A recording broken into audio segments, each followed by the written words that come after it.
Hoje nós vamos ter uma discussão e um relançamento do livro. A nossa colega, a professora Litsa, publicou há pouco tempo pela editora da UFBA, houve um lançamento coletivo, o livro que é o resultado da sua tese de doutorado. E ela vai então apresentar para a gente hoje um pouco desse trabalho, as texturas do sofrimento emocional.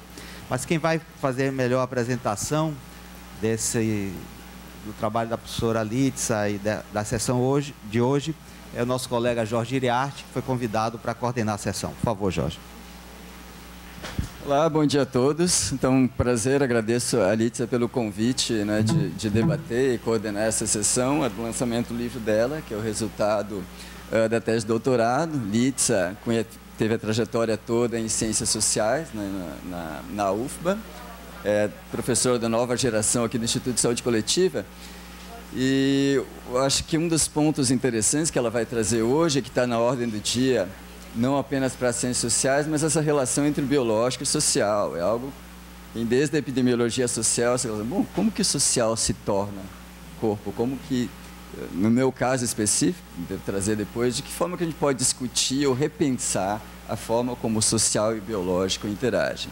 Né? A Litsa vai trazer um exemplo específico em saúde mental, depois fazer uns comentários com relação ao que eu tenho estudado no pós-doc em genômica e saúde.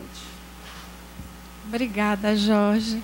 Quero agradecer primeiro o convite, né, da coordenação de Luiz Eugênio e de Guadalupe para ter essa oportunidade de apresentar esse trabalho que eu desenvolvi no doutorado e que a EDUFBA lançou há pouco tempo, né?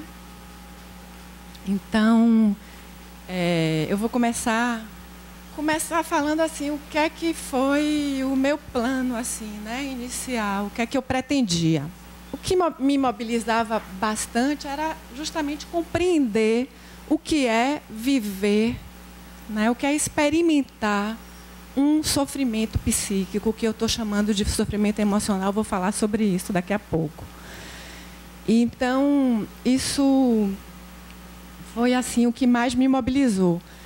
Uma outra questão também assim me interessava muito investigar e aprofundar é justamente essa discussão que Jorge mencionou, que é investigar essas novas possibilidades teóricas e metodológicas que têm a intenção de enfrentar esse desafio de superar a cisão, a dicotomia entre biologia e cultura, né?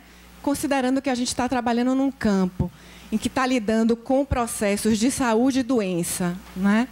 E de que o tempo todo a gente percebe que essas dimensões, né, a orgânica, a biológica e, por outro lado, a dimensão que a gente chama de social, de cultural, elas não são dissociadas, né? A gente sabe disso.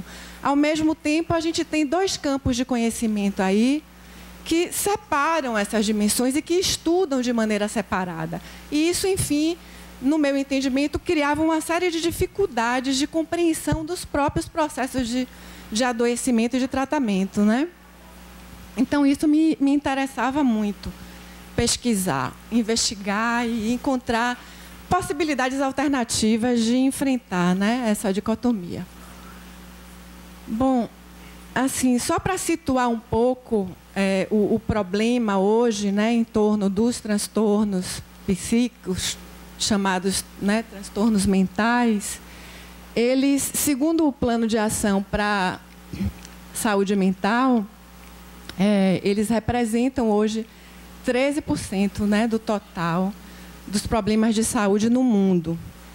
Existe hoje assim uma grande dificuldade de compreender esses fenômenos e, portanto, de enfrentar, né? Então, assim, o crescimento tem assustado tanto que muitos têm se referido, né, aos transtornos mentais como uma espécie de epidemia silenciosa, né? E alguns cientistas, inclusive, consideram que nos próximos 20 anos deve se tornar o problema mais comum de saúde, né, mais frequente até do que o câncer e de problemas cardíacos. Alguns cientistas têm chamado a atenção para isso. A primeira dificuldade que eu tive no trabalho de campo foi justamente o acesso, né, a experiências de sofrimento. Isso porque, assim, a gente sabe que revelar essas fragilidades é embaraçoso, né? As pessoas têm dificuldade de revelar essas fragilidades. Então, assim, é fácil falar sobre outras doenças, mas qualquer tipo de transtorno psíquico, dificilmente as pessoas revelam com facilidade, com tranquilidade. Então, esse foi meu primeiro obstáculo assim no trabalho de campo, né? Eu, em alguns momentos, assim, achei que não seria possível mesmo realizar o trabalho, porque não encontrava mesmo quem se dispusesse a revelar, né, o seu sofrimento.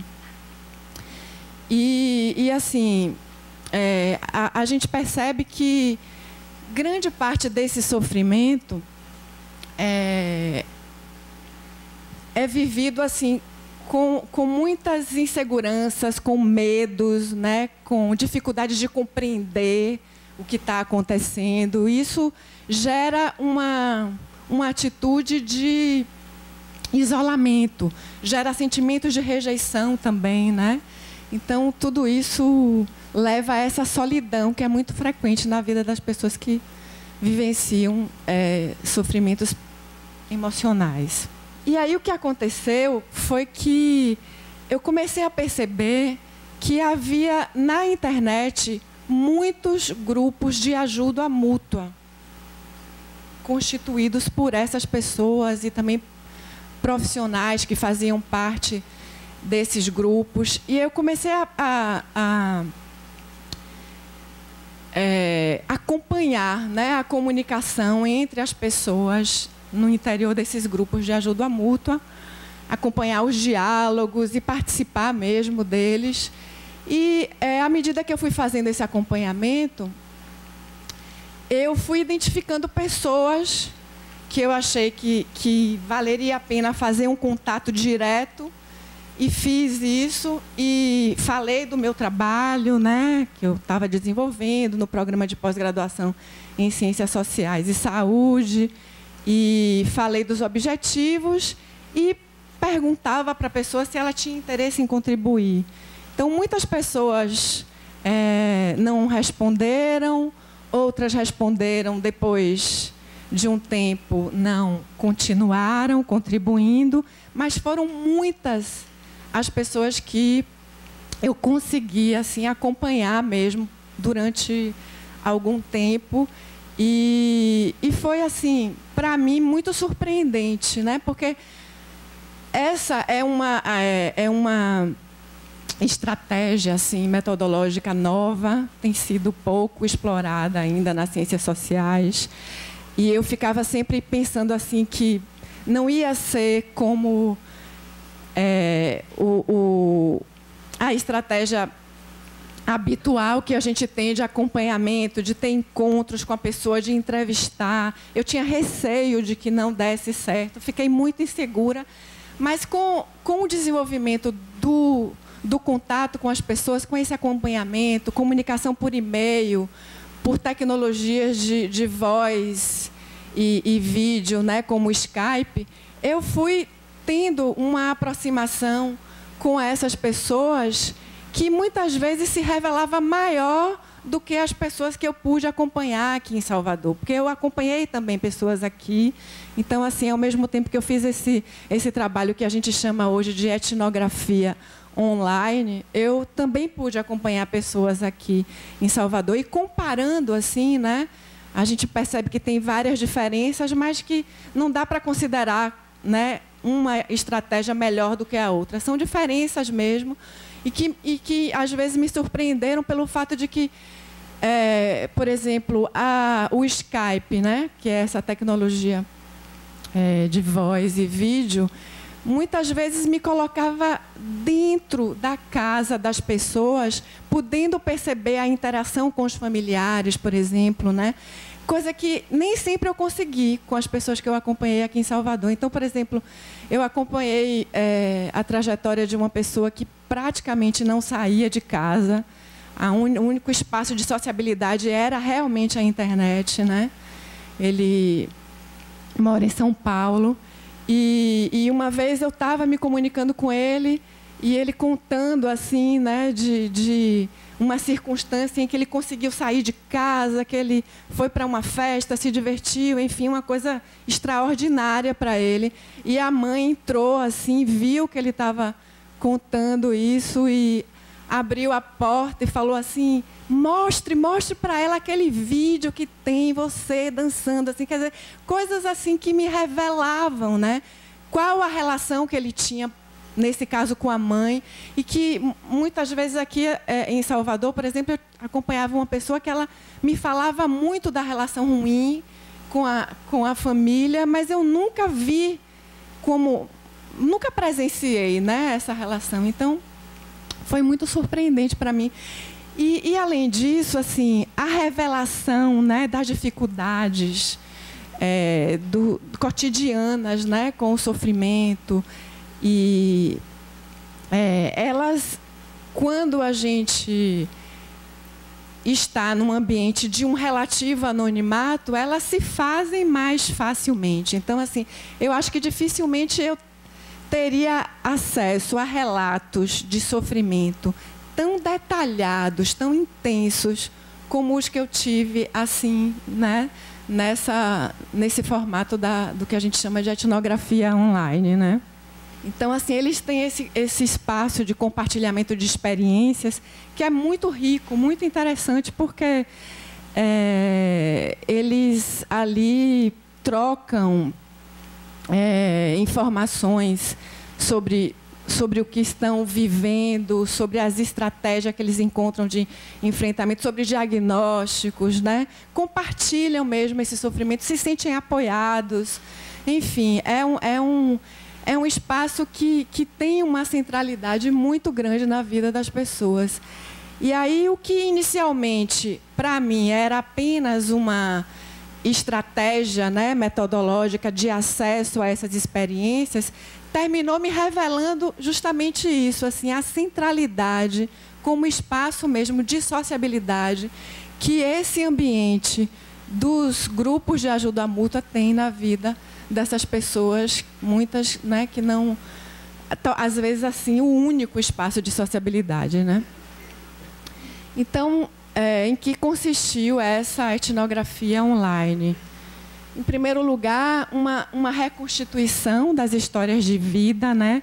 As pessoas, então, iam... Isso era uma coisa muito importante na trajetória de todas as pessoas, assim, identificar a origem do problema, né?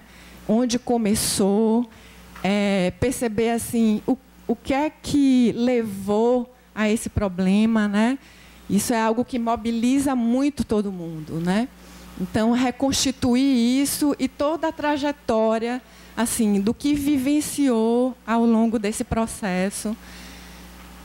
Então, isso foi uma coisa, assim, um primeiro passo, né? Então, essa descrição dos primeiros sinais, as atitudes que foram tomadas, os sentimentos, emoções, eventos importantes nessa trajetória, experiências terapêuticas diversas, né? Porque as pessoas procuram não só a psiquiatria, mas, assim, quando elas se dão conta que é insuficiente, elas recorrem a várias outras alternativas terapêuticas. Então, esse relato, para mim, era muito importante também.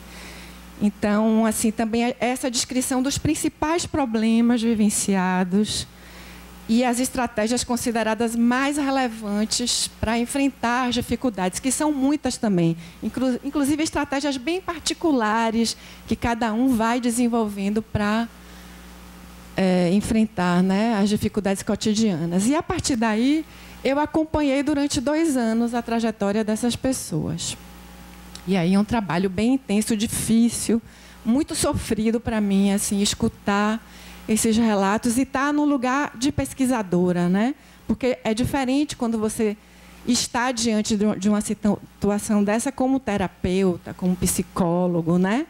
É bem diferente. A situação do cientista social em diversos momentos eu me senti muito angustiada com o fato de que eu não tenho recursos, né, para, de algum modo,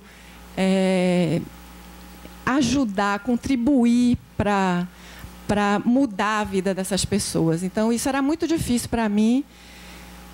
A única coisa que me tranquilizava um pouco é que eu escutava muitas pessoas dizerem assim, o quanto era importante só o fato de falar sobre o que elas viviam com alguém, que às vezes não tinham com quem falar.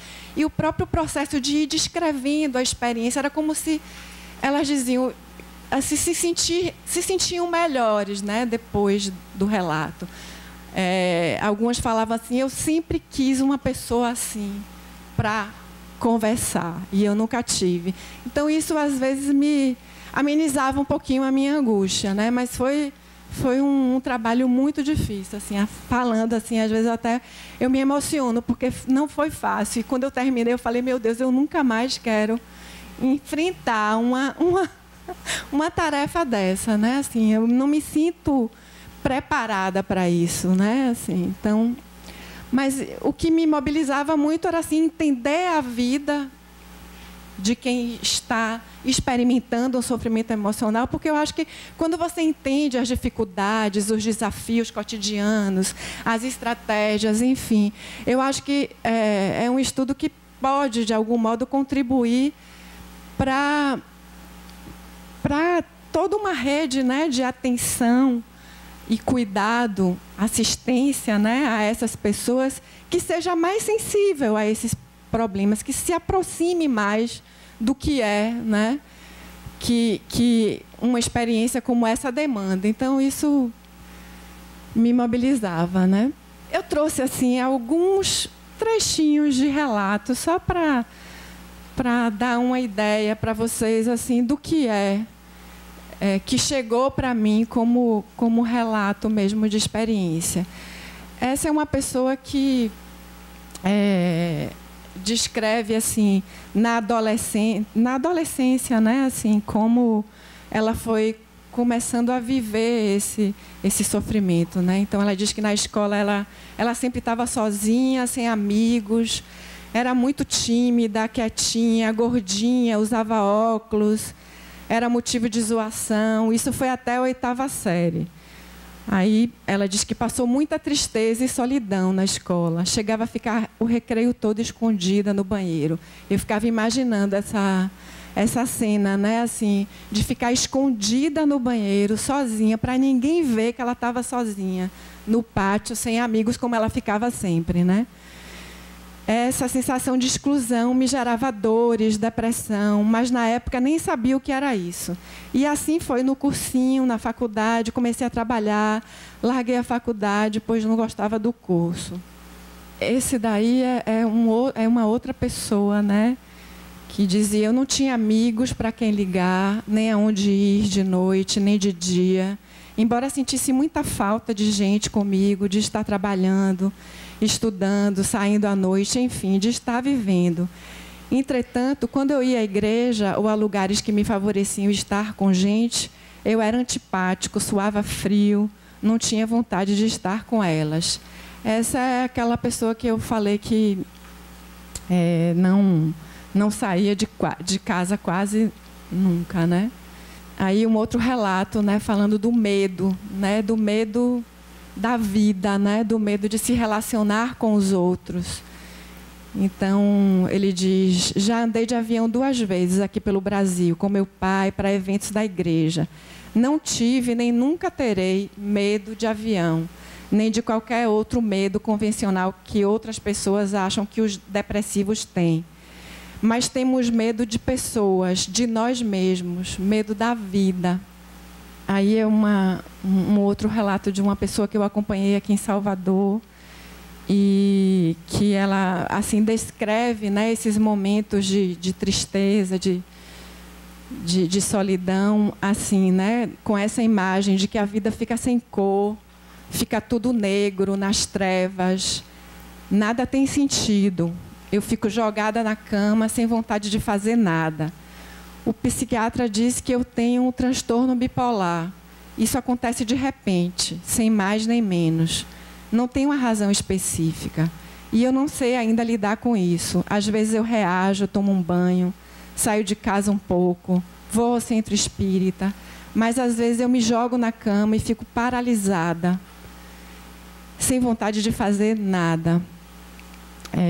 E essas imagens assim que iam aparecendo nesses relatos, elas... eu vou falar daqui a pouco assim que esse universo sombrio, né, assim, que me lembrava sempre a arte de Goeld, né? Eu até coloquei no livro e trouxe aqui algumas imagens que sempre vinham à minha cabeça quando eu escutava esses relatos. Esse aí, o último que eu vou mostrar, é a mesma pessoa, né, que do relato anterior. Ela diz: comecei a sofrer muito, a vida parecia um pesadelo, sabe? Parecia que quando eu dormia era vida e quando estava acordada era pesadelo. Eu chorava tanto, vivia chorando. Só tinha vontade de morrer. Queria morrer mesmo, porque era muito sofrimento, muita dor. Uma vez eu cheguei a colocar uma faca no meu peito, mas não consegui enfiar. Mas eu desejava muito ter uma doença grave que me matasse rápido, sabe? Queria ter um câncer desses que matam uma pessoa em pouco tempo. Eu só pensava no que eu podia fazer para morrer. Eu agia feito uma louca mesmo, não falava coisa com coisa, gritava, chorava muito. Às vezes na escola eu saía e ficava sentada na calçada chorando. Então, assim, são relatos que revelam assim, um sofrimento que é tão insuportável que a pessoa perde a vontade mesmo de seguir vivendo, né? E aí, assim, eu ficava lembrando muito dessas imagens de Goeld, desse universo sombrio que é a arte dele, e um texto um poema, na verdade, né, de Drummond, que Drummond escreveu para Goeld, e que ele usa uma expressão que para mim era muito assim, representativa desse sofrimento, né? Que ele, eu vou mostrar aqui, ele usa a expressão condenados ao mundo. É esse poema aí que ele é grande, ó, um pouquinho grande. Eu botei no livro as imagens, eu consegui a autorização da família de Goeld, eu coloquei algumas imagens no livro. E aí, assim, nesse poema, Drummond usa essa imagem assim de criaturas condenadas ao mundo. Isso para mim era muito expressivo do que eu ouvia nos relatos, assim, né? Porque é como se viver, estar no mundo, estar vivo, fosse uma espécie de condenação mesmo, né? Tão insuportável que era preferível morrer, né? Então as pessoas às vezes tinham esse desejo mesmo de não seguir vivendo. Muitas vezes não tinham coragem de se matar, mas vocês viram nesse relato, né? Sonhavam em ter uma doença que matasse rápido, né? Então é uma coisa assim difícil de entender, mas é muito desconcertante assim você estar diante de experiências como essa. A gente fica imaginando que sofrimento é esse, né? Que arranca essa vontade de seguir vivendo. Aí é o poema de Drummond. Eu coloquei também no livro. E aí a questão, né? Assim, diante de todas essas experiências que eu comecei a acompanhar, entender como esse sofrimento é abordado, né? Como é que a gente pode compreender ele? O que é esse sofrimento psíquico, esse transtorno mental que eu assim, estou chamando de sofrimento emocional. Daqui a pouco eu vou explicar por quê. Então, assim, grande parte das pessoas procura a psiquiatria, né?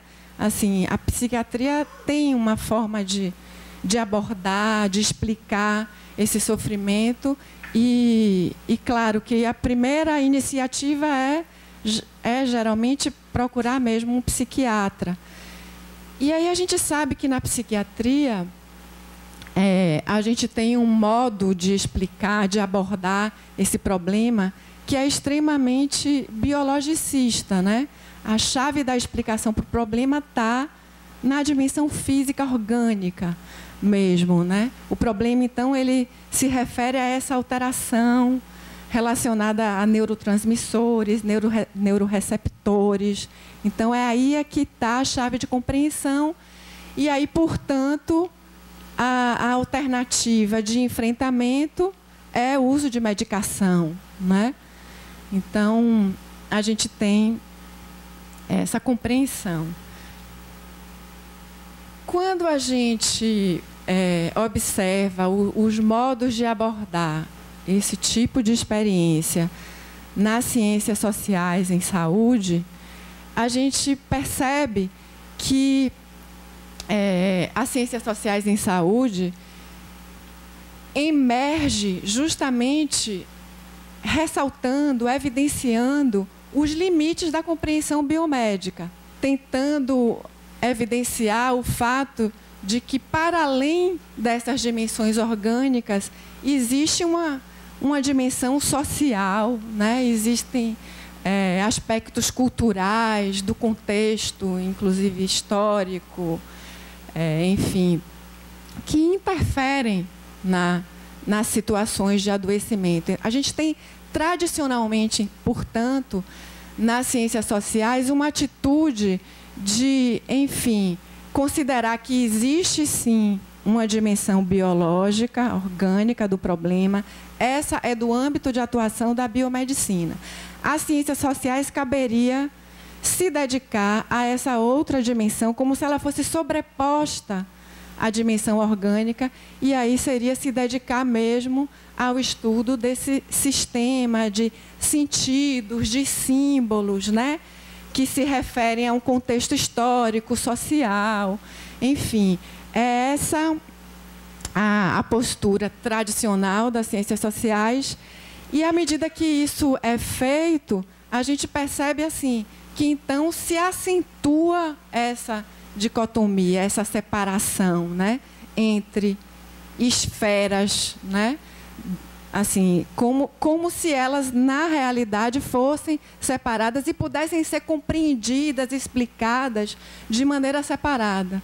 Quando, na verdade, a gente percebe que esse é o grande problema, a grande fragilidade de você produzir essa dicotomia. É que isso cria dificuldades para a própria compreensão dos processos, né?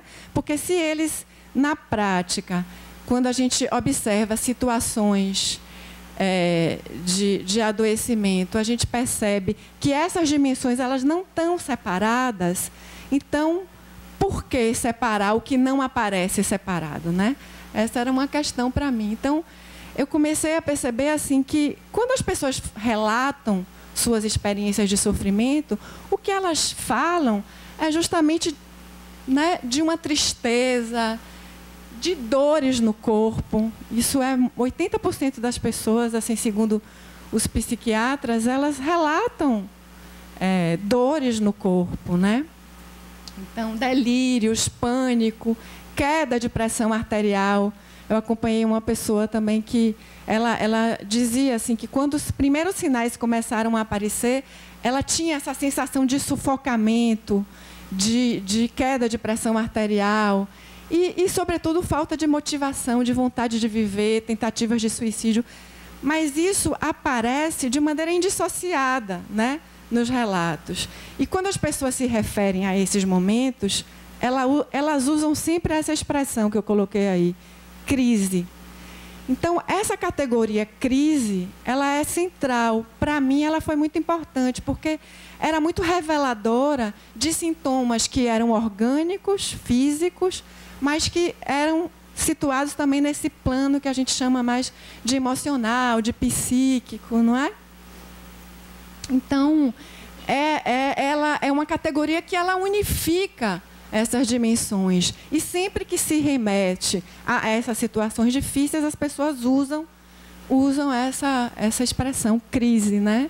As ciências sociais, tradicionalmente, elas perseguem esse conjunto de sentidos, de significados, né?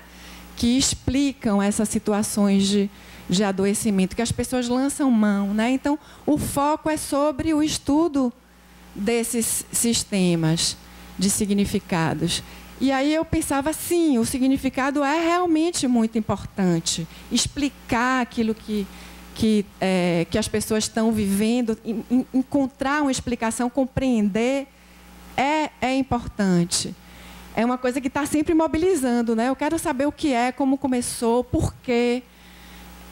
Então, é importante, mas, ao mesmo tempo, por que é importante? É importante justamente porque a gente sabe que o que está por trás dessa tentativa de encontrar um significado é uma necessidade mesmo de ordem mais prática. É para encontrar uma forma de enfrentar, de superar, de sair dessa condição. Então, o significado ele não tem valor em si mesmo, né? Ele não se encerra nele assim. Ele só tem essa necessidade mesmo que as pessoas têm de encontrar esse significado é guiada primordialmente por essa necessidade mais prática mesmo de enfrentamento. Então, isso aparecia muito, né? E outra coisa é a gente pensar assim, como determinadas doenças hoje, elas desafiam esse modelo, né, biologicista. Por exemplo, assim, os relatos de fibromialgia, né, essa dor generalizada no corpo, dor crônica, né, elas não têm uma justificativa orgânica, não é? Então, os médicos se deparam com esse desafio de compreender algo que não tem um substrato orgânico, não tem uma explicação, uma justificativa para ela. Então, não tem como explicar, porque se o modelo biomédico ele tem essa compreensão, né, de que é possível compreender e explicar tudo a partir do olhar, do foco sobre essa esfera orgânica, então, se não tem uma justificativa orgânica, não tem como explicar, né? Esses desafios que começam a se colocar. Por exemplo, assim, uma coisa que me chamou a atenção, assim, do quanto essa dicotomia dificulta a compreensão desses processos, foi o relato de um psiquiatra americano. Ele esteve aqui no Brasil há um tempinho atrás, há pouco tempo, e ele deu uma entrevista que foi publicada numa revista de grande circulação, e ele relata assim, que durante 30 anos no consultório, ele sempre recebeu relatos assim, de pessoas que mencionavam dor física. E ele diz que ele sempre negligenciou isso. Ele considerava que eram falsas, né? Vejam que assim, a separação entre o que é orgânico e psíquico é tão acentuada que, para ele, isso não era parte das situações, né, do diagnóstico por exemplo, de depressão, né? Porque eram muitos casos de depressão que se fala, né, disso, de dor física. E ele ignorava mesmo, né? Assim, veja que tudo isso porque é tudo tão... a cisão, né, entre uma dimensão é tão grande e a outra, né, que não dá para compreender. Aí ele conta que, assim, que ele tem vergonha hoje de ter agido assim, e que hoje ele tem uma compreensão mesmo assim, de que é parte, sim, e até elabora uma explicação para isso, né, do ponto de vista também das substâncias que o cérebro produz e deixa de produzir, que tornam uma pessoa mais frágil, a dores que ela não sentiria, enfim. Aí ele elabora toda uma forma de explicar, né? Eu estou assim, mencionando essa abordagem da psiquiatria desse modo, embora eu saiba que existem outras formas novas de abordar, porque ela ainda permanece sendo a dominante, né? Assim, se a gente vai buscar assim, os documentos, a Organização Mundial de Saúde, a compreensão é essa. Embora a gente saiba também que muitos psiquiatras têm abordado de maneira mais sensível, né, essas situações. Mas, de um modo geral, assim, quando a gente vai buscar a compreensão que está lá posta, né, é essa bem biologicista mesmo, né? Então, é isso assim que eu falei agora, né? Essa dicotomia entre biologia e cultura que dificulta mesmo a compreensão de uma série de situações, de processos de adoecimento, né? E aí, assim, só para mencionar o que é problemático, assim, e o que torna frágil essas explicações, é que elas partem desse pressuposto de que tanto a esfera biológica quanto a esfera da cultura seriam sistemas, né? O pressuposto é esse, assim, que é um sistema fechado, pensado como uma totalidade dada a priori, né?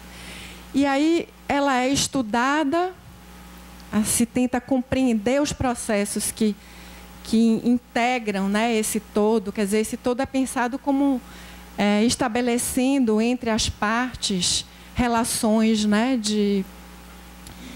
que levam a uma integração e que, para você compreender, basta que você olhe para esse sistema. Então, isso significa dizer que essa compreensão e essa explicação prescinde de qualquer referência ao outro sistema, no caso, a cultura.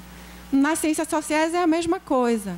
Quer dizer, o que a gente tem é a consideração de que, enfim, tem esse sistema aí, que é do âmbito da situação da biomedicina, e a gente vai se dedicar ao sistema cultural, né? Então, tem esse pressuposto. E que, assim, eles se constituem, se formam, e só depois de constituídos é que eles estabeleceriam relações exteriores, né, de causalidade. Então, veja que isso é bastante frágil e problemático, né? Assim, tem uma série de cientistas que questionam, né, esse modelo dos sistemas e mostram, revelam essas fragilidades. Porque a gente sabe que, para compreender e explicar tanto uma dimensão como a outra, é preciso partir mesmo, tomar como ponto de partida a ideia de que elas se fazem mutuamente desde o primeiro instante de constituição, e não algo que pode ser compreendido e explicado dessa maneira separada, né? Esse que é o problema. Quando eu comecei a me deparar com esses relatos, né, e comecei a perceber que, dentro desses referenciais mais tradicionais das ciências sociais, seria difícil mesmo abordar e compreender essas experiências, eu comecei a investigar essas outras possibilidades de compreensão, né, de abordagem dessas situações. E foi bem importante para mim descobrir que existem, né, vários antropólogos, etnógrafos, filósofos se debruçando sobre essa questão e realmente enfrentando de maneira corajosa e desafiando, né, assim, e subvertendo uma série de concepções tão arraigadas, né, na forma da gente pensar. Então, eu vou destacar assim, dois cientistas assim, que, para mim, foram mais importantes dentro desse processo de ir construindo mesmo novas possibilidades de compreensão.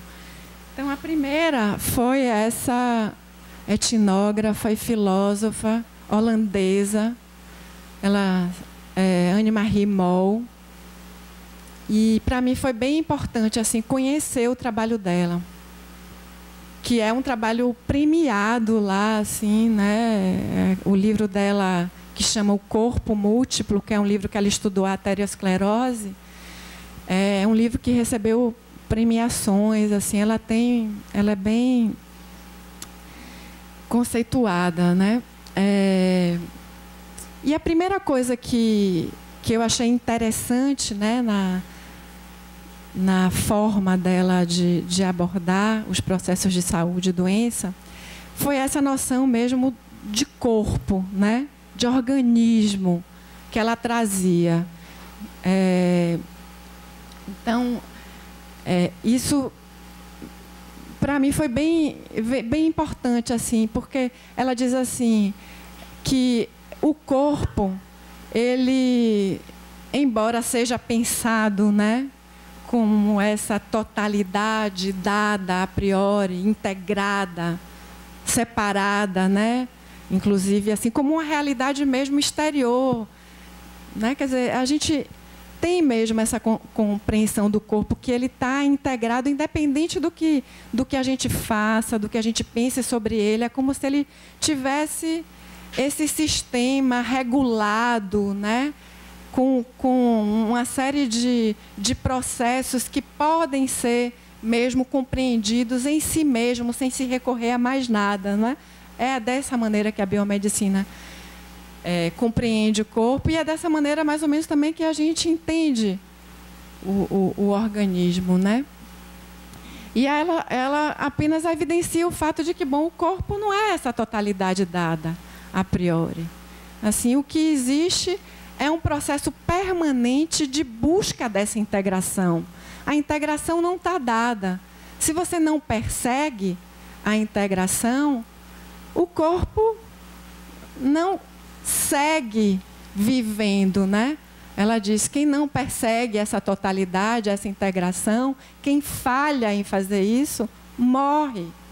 Né? Assim, só para evidenciar o fato de que não há essa separação entre um corpo lá vivendo uma doença sobre a qual a gente constrói, ou a gente sobrepõe, né, essa dimensão psíquica. Isso está integrado numa coisa só, e assim, essa integração se dá a partir de práticas, né? Então, assim, compreender o que se vive é, sobretudo, para ela, observar as práticas, observar o que é feito. Então, ela chama a atenção para o fato que, bom, o corpo o tempo todo está se apresentando, né, conflitos, tensões, e a gente observa mesmo nas pessoas que relatam o sofrimento psíquico, o tempo todo tem que negociar, né, com essas instabilidades emocionais, essas tensões, esses conflitos, o desejo de continuar vivo, enfrentando a doença, que às vezes é descrito quase que como uma batalha mesmo, né? As pessoas usam essa expressão, uma batalha, uma guerra cotidiana. Então, essas tensões, elas estão sempre presentes, e você tem que, o tempo todo, perseguir uma estabilidade emocional, perseguir essa integração, esse controle, não é? Para seguir vivendo.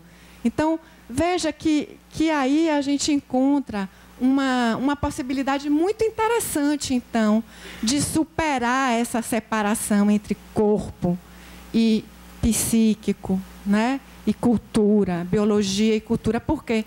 Porque aí a gente está vendo que o corpo não é uma totalidade dada a priori, mas ele é produzido nas práticas, ele é feito.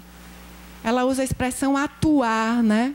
Atuar, performar, quer dizer, que em lugar de olhar para o corpo como algo que tem uma realidade exterior, que é feito enfim, sobre ele a gente vai construir concepções, elaborar explicações, muito mais importante para ela revelar como esse corpo, como essas doenças, elas vão sendo produzidas numa prática, né? Então, essa ideia de que o organismo não é anterior às práticas, quer dizer, não é uma realidade que existe antes, ele é produzido, feito, né? Então, essa questão assim do que é a doença, ela acha que deixa de fazer sentido, né? Perguntar o que é a doença, porque o que é a doença depende do contexto em que ela está situada, do modo como ela está sendo produzida. E aí um exemplo que eu acho interessante para ilustrar é esse trabalho dela no O Corpo Múltiplo, né? Que ela, assim, quando ela vai estudar a arteriosclerose, ela vai mostrando que ela passa 2 anos assim fazendo essa etnografia num hospital lá na Holanda, e ela vai mostrando como essa categoria biomédica, a arteriosclerose, né? Ela é feita, ela é produzida a partir de uma série de procedimentos tecnológicos, exames, medicamentos, consultas, né? Em cada um desses espaços dentro do hospital vai se construindo o que é essa doença, né? Então ela vai mostrando assim, na clínica, por exemplo, é uma alteração na temperatura, né? Do corpo. No laboratório de patologia, é um estreitamento da cavidade por onde o sangue circula. Na ultrassom, ela envolve uma diminuição do fluxo de sangue. Enfim, ela vai mostrando como vai se produzindo essa categoria biomédica. Em lugar de pensar assim, que existe a doença lá, e sobre ela a gente vai tentar compreender, explicar, elaborando explicações, ela vai mostrando que não, em lugar disso, é importante ver como ela vai sendo feita, porque a depender de todas essas articulações de exames, né, de possibilidades mesmo, não só de compreensão, porque a gente pensa nessas articulações como possibilidades de compreensão. E ela está situando isso em outro plano. Não são só possibilidades de compreensão de algo que já existe. Na medida em que elas aparecem, elas produzem também aquele modo de ser da doença. Entende? Assim, é isso que é diferente. É diferente de pensar, existe uma doença em si, sobre a qual se formulam explicações na biomedicina, nas ciências sociais. Ela diz isso. Com isso, a gente está mantendo o objeto, entre aspas, isolado, né? Porque a gente está produzindo representações sobre ele, como se ele fosse único, e está deixando de perceber que a própria explicação, a própria representação sobre ele, produz ele também. Então, ele não é uma realidade dada, mas é uma realidade feita permanentemente, refeita nas práticas biomédicas, sociais, políticas, enfim. Centra a atenção nas práticas, é observar as práticas, menos do que buscar significado sobre a doença, concepções sobre a doença, é observar as práticas e como as práticas produzem realidades, né? E aí outro cientista que para mim foi muito importante conhecer o trabalho foi Tim Ingold, que é um antropólogo que também enfrenta, né, esse desafio de propor soluções de superação dessa dicotomia. Então, ele fala que o corpo não é esse instrumento de manifestação exterior de significados situados na ordem mais elevada da cultura. Ele também está querendo revelar que não há essa separação, né, de uma ordem de significados que é a cultura, que é sobreposta a esse domínio da materialidade que seria o organismo, né? Ele é britânico. E então ele ele mostra assim que essa experiência sensível do mundo, ela não está separada da interpretação significativa desse mundo. Por isso ele propõe assim essa maneira de compreender que a relação entre organismo, né, e cultura como uma espécie de sinergia organismo-ambiente, né? Quer dizer, o organismo ele vai sendo feito, constituído desde sempre, desde o início, nessa relação com o ambiente. E ambiente, para ele, é tudo, é cultura, não é só essa noção comum que a gente tem de ambiente natural, né? Mas tudo é ambiente, tudo que produz, que faz, que interfere, que faz o organismo, que faz o corpo, tudo isso é ambiente. Então, essa é uma outra forma de abordar, é um pouco diferente de Anne-Marie Moll. Ele, inclusive, faz uma coisa que eu acho bem interessante, que é redefinir o conceito de cultura, né? É interessante isso, já que o objetivo é justamente de superar essa dicotomia. Então, eu coloquei aí esse conceito que eu acho bem bonito, né, de Geertz, de cultura. Eu acho que ele ainda segue sendo uma forte referência assim, para a gente, né? Cultura como sistema de símbolos. A gente ainda pensa a cultura assim. É o conceito que é a referência mesmo nas ciências sociais, né? E é bonito assim, essa imagem de uma teia, né? A cultura como uma teia de significados que o próprio homem tece, mas que, ao mesmo tempo, amarra, né? As condutas, os comportamentos. Elas impõem limites, embora sejam sempre tecidas, retecidas, né? Produzidas pelo homem. Então, aí ele fala, né, das ciências não como uma ciência em busca de leis, mas uma ciência interpretativa, a procura do significado. É isso que move as ciências sociais, é essa procura por esse sistema de significados, de sentidos, né? Então, veja que eu trouxe esse conceito só para a gente comparar com o que Ingold está propondo, né? Ele subverte completamente essa ideia de cultura como sistema de significados. Para ele, cultura é desenvolvimento de habilidade.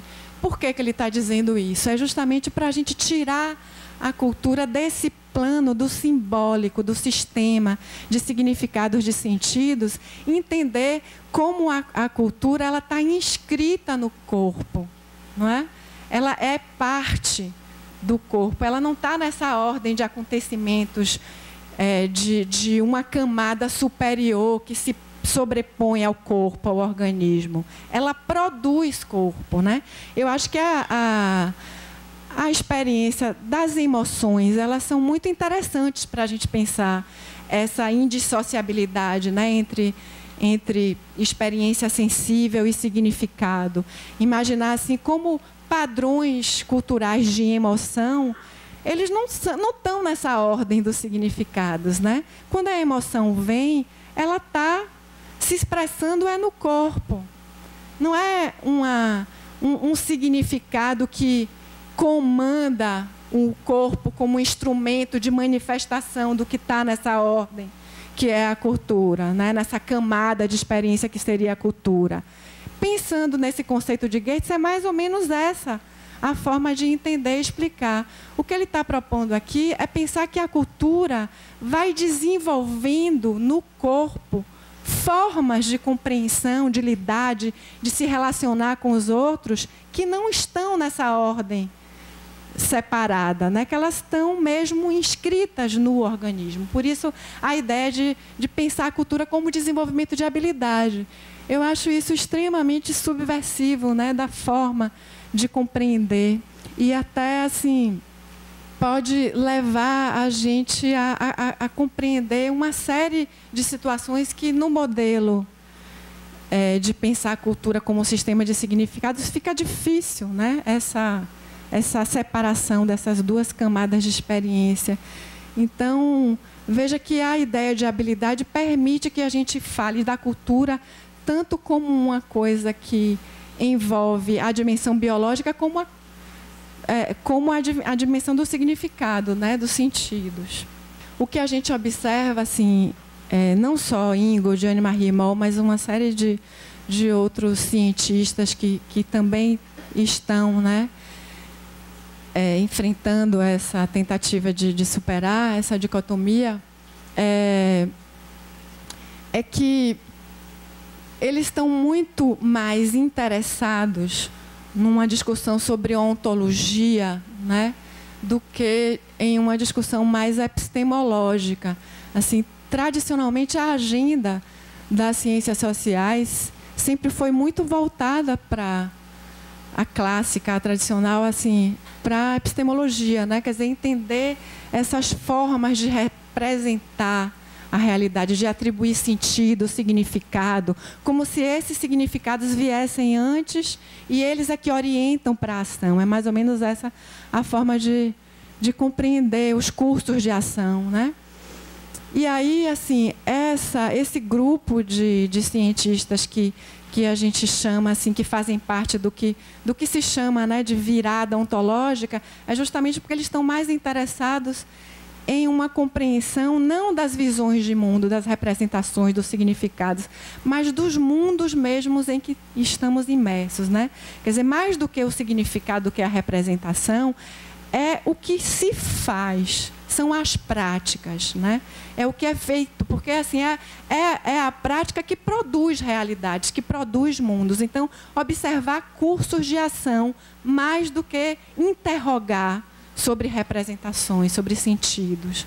Então, essa é a agenda mais contemporânea das ciências sociais, é uma preocupação mais com a ontologia, com o estudo do ser, né? Como ele é feito, como ele é produzido no mundo, na prática. Só para a gente concluir aqui, eu vou falar assim, como terminou impactando o trabalho essas investigações que eu fiz, esse aprofundamento, né, mais teórico e metodológico, que era um dos objetivos mesmo do trabalho, era aprofundar mesmo a análise, a reflexão, a compreensão. Então, a primeira coisa, assim, eu decidi que, para mim, não era interessante seguir os passos, por exemplo, assim, que a antropóloga Anne-Marie Moll, a opção que ela fez foi de tomar como ponto de partida a categoria biomédica mesmo, né, da doença, né? Ou quando ela estudou a hipoglicemia ou a arteriosclerose, ela tomou como ponto de partida essa categoria biomédica, porque a intenção dela era justamente entender e revelar que essa doença ela era algo produzido e não dado a priori. E aí ela vai mostrando como a doença era produzida nos diversos espaços do hospital, né? No laboratório de patologia, na clínica, no departamento de ultrassom, enfim. Como emerge dessas práticas a doença em si, a categoria mesmo biomédica, né? Arteriosclerose.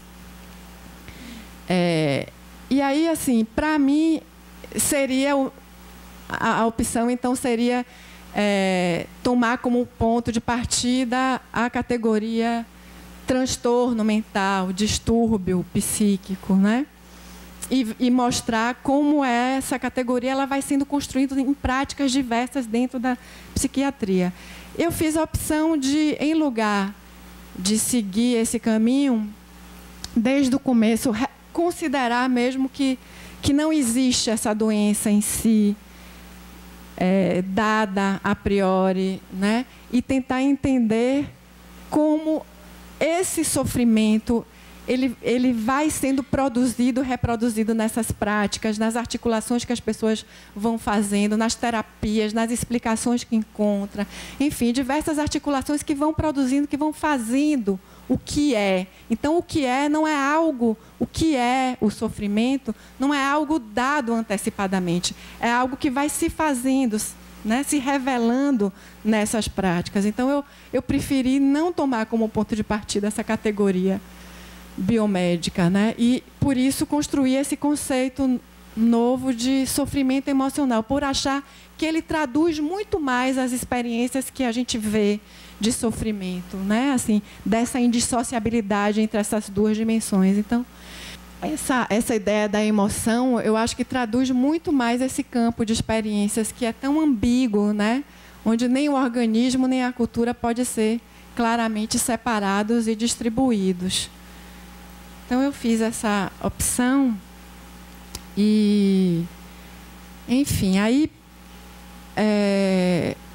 uma coisa que aparece muito nas narrativas é justamente essa necessidade de encontrar essa explicação que ordene, né, que traga a vida para os trilhos, que ofereça uma possibilidade de superação, de sair dessa condição de sofrimento. Então, grande parte das pessoas está engajada mesmo nessa tentativa permanente de compreender, de buscar essa explicação e de estabilizar, né, assim, as situações de instabilidade emocional. E aí elas vão percebendo assim, que encontram uma explicação, encontram uma alternativa e segue. E aí vão se dando conta de que esse ideal, não é, de controle sobre a situação, através de uma alternativa terapêutica só, não dá essa estabilidade, né?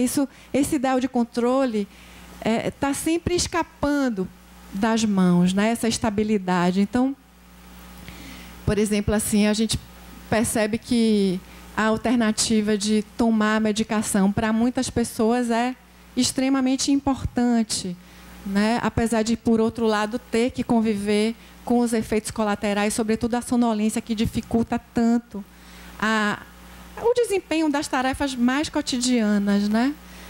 E aí começam a recorrer a outras alternativas terapêuticas. Então, grande parte do esforço que as pessoas fazem é justamente esse de perseguir uma certa invulnerabilidade, né? Assim, de não se tornar vulnerável quando elas percebem sinais de que uma crise está se aproximando, elas vão desenvolvendo estratégias que podem afastar a crise, né? Então, a vida gira muito em torno disso, né? Em desenvolver essa sensibilidade, essa habilidade para lidar com essas situações que apontam para sinais de emergência de uma crise. Bom, falar um pouquinho assim, o meu trabalho ele tem assim uma descrição bem detalhada assim dessas trajetórias onde as pessoas vão procurando essas alternativas terapêuticas, às vezes na psiquiatria, a psicoterapia também é uma alternativa. Muitas procuram terapias religiosas e encontram também assim uma oportunidade assim, às vezes, de transformação incrível. Então, eu trabalhei muito na análise sobre essas experiências, né? Tanto nas terapias religiosas, quer dizer, que, né, oferece muitas vezes esse espaço de repensar a relação com a vida, com os outros, de encontrar, às vezes, uma explicação nova para o que está vivenciando. Isso, enfim, faz as pessoas se situarem na vida de um modo novo, né? Tem muitas que assim falam que foi extremamente valioso, né? Que mudou a vida delas, assim, a experiência terapêutica religiosa. E isso aparece, inclusive, muito mais do que uma referência às psicoterapias. Isso até me chamou muito a atenção. Então, assim, vou falar um pouquinho só de cada alternativa dessa, né? Porque, assim, os relatos são muitos, né? Assim, cada um tem uma forma de reagir aos efeitos, por exemplo, da medicação, né?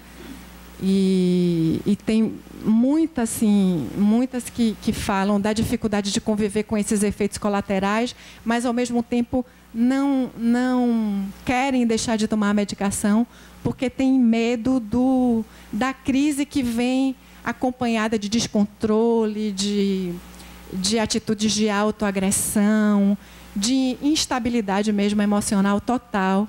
E isso assusta tanto que elas preferem conviver com os efeitos colaterais, que são terríveis, porque impedem as pessoas de fazerem, dá muita sonolência, né? Então, elas, assim, tem muitas que vivem perseguindo, assim, alternativas que possibilitem deixar de tomar a medicação. E tem outras que dizem, não, eu tenho que tomar sempre. Eu vou continuar tomando e vou buscar outras alternativas. Então, essa constatação de que, bom, é uma alternativa, mas, ao mesmo tempo, é insuficiente, sempre aparece. E isso leva a buscar outras alternativas, né? Então, como eu falei, as psicoterapias e as terapias religiosas, elas também oferecem um espaço muito rico, né, de reelaboração dos problemas que a pessoa está vivendo e apontam, né, para novas possibilidades de enfrentamento. E eu acompanhei vários rituais mesmo, né, de tratamento em terapias religiosas, e foi bem importante para mim também essa reflexão. Mas tem várias outras coisas que aparecem como estratégias, né? Como alternativas que as pessoas vão buscando. E tudo isso, acho que é importante. O interessante para mim foi pensar que todas essas articulações, essas alternativas, elas vão produzindo novas realidades, novas formas de ser, né? De enfrentar.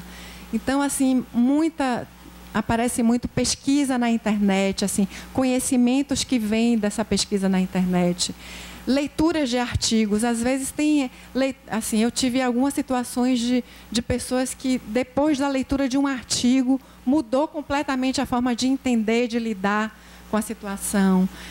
Atividade física também é mencionada como uma coisa importante, né? E tem uma série de outras estratégias, assim, bem particulares que as pessoas vão desenvolvendo e que relataram para mim. Isso está no trabalho, assim, descrito, que são alternativas específicas, né, desenvolvidas por cada um.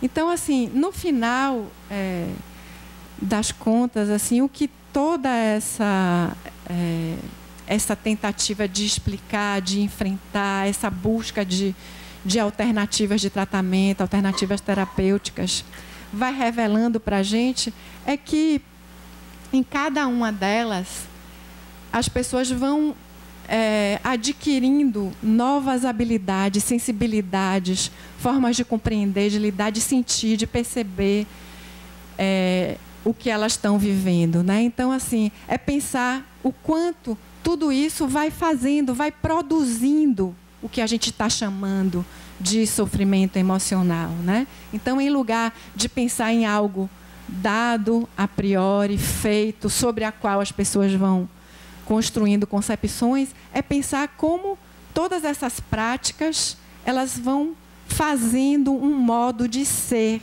do sofrimento emocional, que é específico, que é bem particular para cada um, mas que, quando você volta a atenção para essas práticas, é possível, né, ter uma visão de uma série de aspectos da realidade que produzem, não é? essa experiência de sofrimento, desde dos que a gente chama micro aos macros, né? E aí eu acho que a gente tem uma oportunidade muito interessante de superação também dessa ideia de micro e macro, né? Que divide hoje as ciências sociais, assim, de um lado as concepções macro econômicas, políticas, e do outro realidades micros. Eu acho que observar as práticas permite que a gente tenha abertura, não é, para entender essas duas ordens de realidade, assim, que não são separadas, né?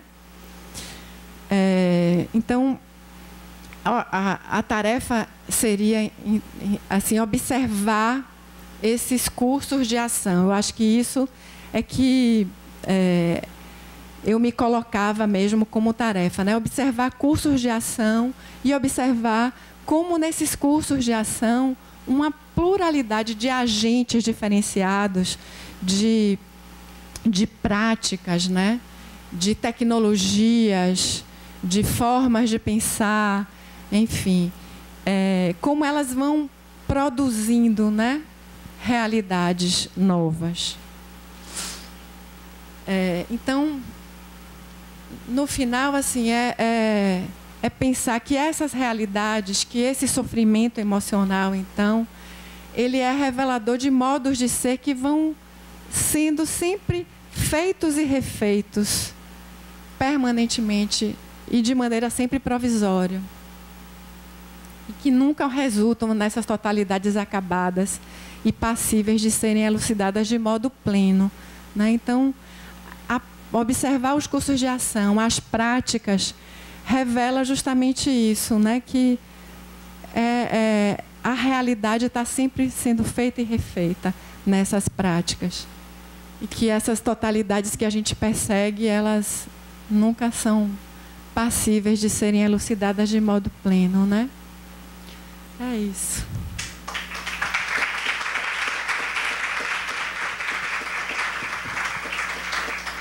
Então, eu gostaria de fazer alguns comentários com relação à apresentação de Litzia e complementar com uma outra. Acho que Litzia traz visão de cientistas sociais que se debruçam nessa relação. Nessa relação entre o biológico e o social. Eu gostaria de trazer perspectivas novas, paradigmas da biologia que colocam essa questão de uma outra forma e as possibilidades que abrem. Essa relação entre o biológico e o social, acho que tem méritos na apresentação, acho que traz uma perspectiva inovadora e que, de certa forma, aparece nas ciências sociais. Na antropologia médica, por exemplo, eu gosto de uma metáfora de Roland Littlewood, que é lá da UCL, que já esteve aqui, de pensar, assim, de que na biologia se pensa a doença como se fosse um bolo e como se o social e o cultural fosse aquela camada superior, como um bolo de glace, um bolo com uma cobertura de chocolate, que você retira essa camada e você tem a verdadeira doença ali. Então, há muito tempo já que se discute de que, no fundo, a doença está imbricada, né? O social e o cultural está extremamente imbricado e não é simplesmente essa camadinha superficial. Então, acho que Litzia, de certa forma, traz essa questão. Só que buscando um refinamento, que é uma questão que se coloca para a saúde coletiva também com estudos determinantes sociais. A epidemiologia social trazia muito isso. Mas como que a desigualdade social penetra o corpo? A gente vê, por exemplo, tem muitos estudos depois da crise de 2008, na Europa, estudos em países europeus, que mostram a relação entre desemprego e suicídio. Tem um estudo publicado no Lancet que mostra 1% de aumento na taxa de desemprego, acompanhado de 0,8% de aumento na taxa de suicídios.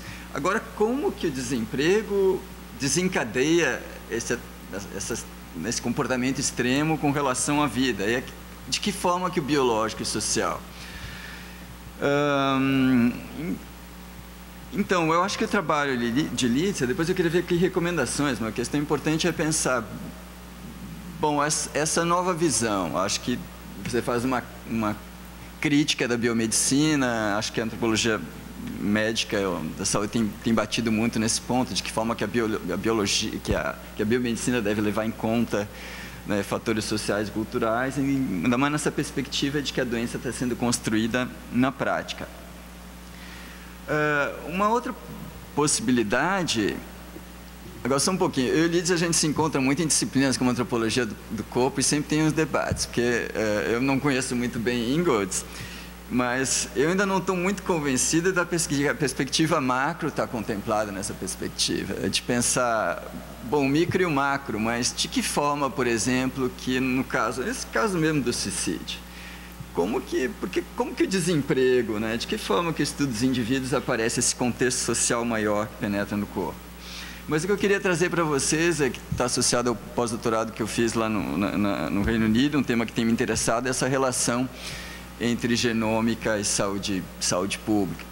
Então, se você tem um novo paradigma que chama epigenética, não sei se vocês já ouviram falar, que ainda é relativamente recente, mas se vocês pensarem na genética, na genômica, a metáfora que era utilizada é como se essa herança genética fosse um manual de construção dos seres humanos. Então, tinha uma noção de determinação, de que é uma relação entre a herança genética de cada um e um desfecho de saúde. Você traz no seu livro, bom, quando você pega gêmeos idênticos, se um tem esquizofrenia, o risco do outro também ter é muito alto, 50%. Então, tem um fator biológico aí que é muito forte, mas não é uma determinação, porque ainda assim os gêmeos são idênticos, né? A herança genética é a mesma, mas os desfechos de saúde ao longo da vida vão sendo diferentes.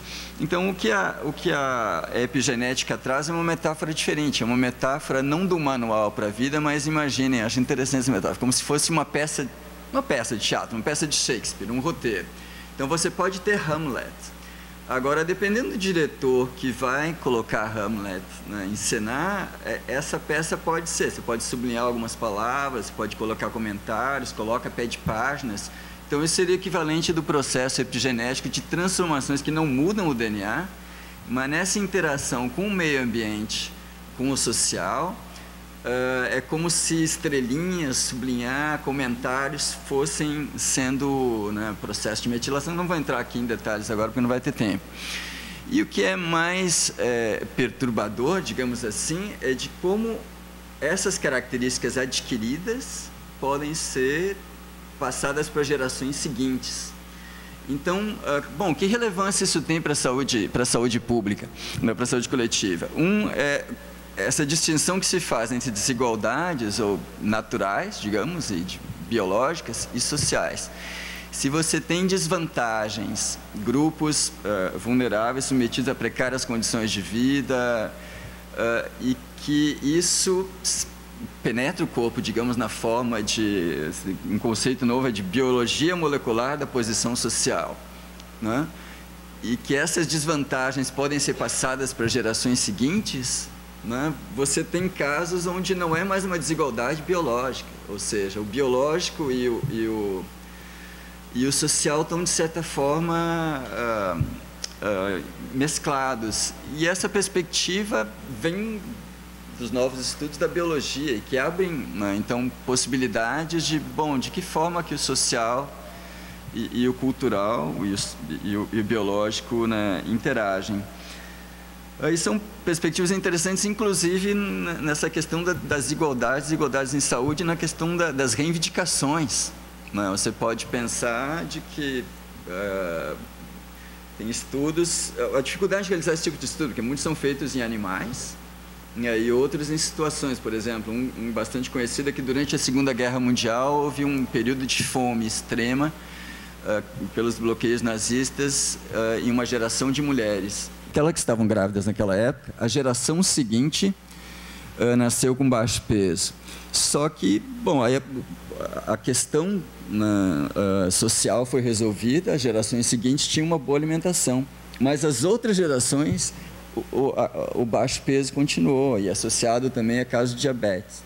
Então, é como se algo adquirido tivesse sido passado para as gerações seguintes, e que leva, bom, ainda é muito novo, né? Mas que leva a novas formas de pensar. Eu queria só assim, porque Jorge colocou uma questão que eu acho tão interessante, que tem me mobilizado muito, e que eu acho assim que ainda segue sendo para mim uma questão, assim, mas eu queria só assim compartilhar com vocês algumas impressões que eu tenho sobre isso e também ouvir, porque eu acho que é uma questão relevante para a gente que está no campo da saúde coletiva, né? Sobretudo assim porque a gente sabe que tem mesmo assim de um lado estudos que a gente chama de macro, que trabalham com essa ideia de determinação, né, de determinantes, e por outro assim uma negação e uma crítica a esses estudos que vem no rastro aí de uma antropologia e uma sociologia mais voltadas assim para enfatizar o caráter e a condição de historicidade, né, dos sujeitos, né, para negar essa ideia de que, bom, tem uma determinação do contexto econômico, político, que ela assim, é uma determinação, uma relação quase a palavra determinante, né, é muito criticada do ponto de vista dessas sociologias que querem ressaltar mais assim o caráter histórico dos sujeitos como construtores da realidade e assim apontam muito para a questão de que, enfim, se você diz que há uma determinação, né, você está negando essa condição de sujeitos históricos. Essa que é a questão dentro das ciências sociais. E aí tem todo um caminho de se dirigir mais para estudos que as pessoas chamam de micro, né? Aí tem essa separação micro-macro. Aí eu fico pensando como uma alternativa como essa, nova, né, nas ciências sociais, assim, esse grupo de pesquisadores que fazem parte dessa tendência que se conhece como virada ontológica, como isso daí permite a gente deixar de colocar essas duas camadas da realidade como separadas, né? Assim, pensar que, bom, então, se a orientação metodológica não é buscar sistemas de significado, pensar sistemas econômicos, políticos, como se fossem realidades exteriores e que agissem determinando, né, os cursos de ação. Mais importante é observar mesmo as práticas, como essas coisas aparecem nos cursos de ação, né?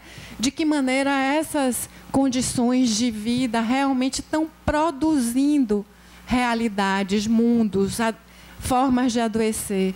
E aí, assim, eu acho que essa discussão sobre genética, Ingold se dedicou muito a isso. Assim, ele realmente estudou,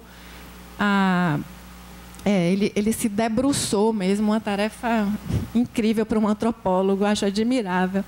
E ele vai mostrando assim como alguns pressupostos da genética, eles precisam também ser revistos para a gente poder trabalhar com essa ideia de que até a cópia, né, do DNA, ela não é algo prévio que acontece independente dos processos de interação. Ele questiona isso.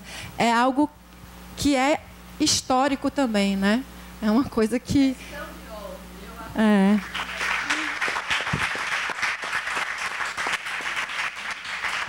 Obrigado, Lídia. Então, encerramos a sessão.